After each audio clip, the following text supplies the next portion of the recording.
Hello friends, हम देखेंगे भारत की वैश्विक अंतरिक्ष अन्वेषण में भूमिका। भारत ने पिछले कुछ दशकों में अंतरिक्ष प्रौद्योगिकी और अन्वेषण के क्षेत्र में उल्लेखनीय प्रगति की है। भारतीय अंतरिक्ष अनुसंधान संगठन यानी इसरो ने न केवल देश के लिए बल्कि पूरे विश्व के लिए अंतरिक्ष विज्ञान में महत्वपूर्ण योगदान दिया है। पहला, कम लागत वाली तकनीक। भारत ने दुनिया को यह दिखाया है कि सीमित संसाधनों और कम लागत में भी अंतरिक्ष मिशन सफलतापूर्वक पूरे किए जा सकते हैं।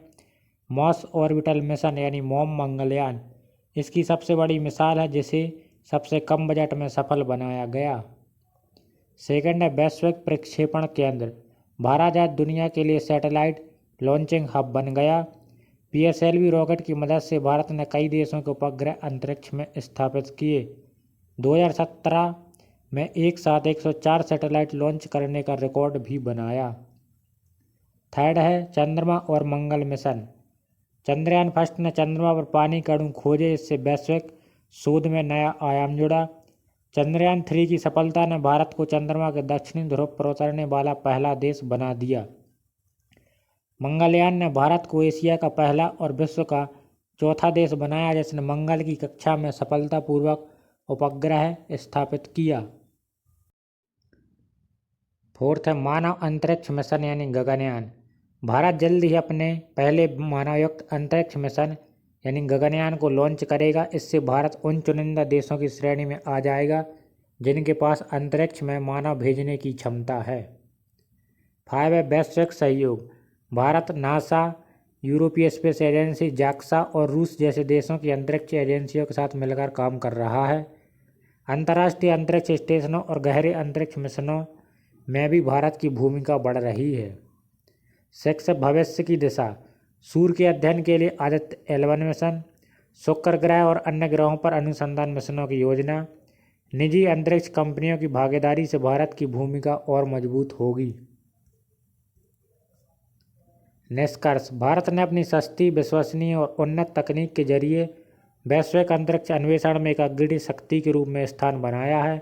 आने वाले समय में भारत न केवल अपनी आवश्यकताओं को पूरा करेगा बल्कि दुनिया को अंतरिक्ष विज्ञान के नए आयाम भी देगा। भारत के अंतरिक्ष मिशन 2025 तक। पहला है आदित्य L1 मिशन। उद्देश्य सूर्य के कोरोना और सौर हवाओं का अध्ययन।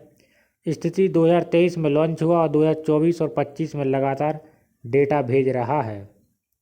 सेकंड है गगनयान मिशन। उद्देश्य भारत का पहला मानवयुक्त अंतरिक्ष मिशन।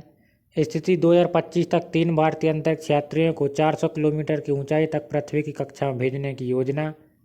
महत्व, भारत अमेरिका, रूस और चीन के बाद चौथा देश बनेगा। थर्ड है चंद्रयान 3 के बाद विस्तार मिशन। उद्देश्य चंद्रमा के दक्षिणी ध्रुव पर और गहन अध्ययन। स्थिति 2023 में सफल सॉफ्ट लैंडिंग के बाद इसके डेटा पर आगे वैज्ञानिक शोध जारी। फोर्थ है शुक्रयान मिशन। उद्देश्य शुक्र ग्रह का वातावरण, सतह और जलवायु का अध्ययन। स्थिति प्रस्तावित 2025 तक लॉन्च होने की संभावना। 5 है मार्स ऑर्बिटल मिशन 2। उद्देश्य मंगल ग्रह की सतह और वातावरण का और गहन अध्ययन। स्थिति योजना स्तर पर 2025 तक की तैयारी। 6 है निसार यानी NASA ISRO synthetic aperture radar satellite. सहयोग नासा और इसरो का संयुक्त मिशन। उद्देश्य पृथ्वी की सतह, जलवायु परिवर्तन, ग्लेशियर, समुद्र और प्राकृतिक आपदाओं का अध्ययन। स्थिति 2024 और 25 में लॉन्च होने की संभावना। 7 इनसैट और जीसैट श्रृंखला के उपग्रह। उद्देश्य संचार, मौसम पूर्वानुमान और प्रसारण सेवाएं। स्थिति कई नए उपग्रह 2025 तक लॉन्च किए जाएंगे।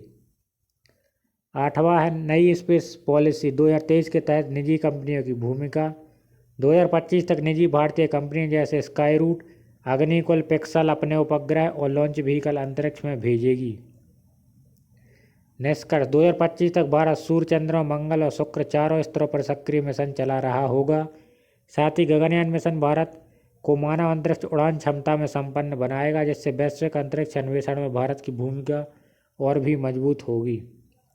यदि हमारे द्वारा दी गई जानकारी आपको पसंद आती है तो हमारे चैनल को प्लीज़ लाइक, शेयर और सब्सक्राइब करें। Thank you.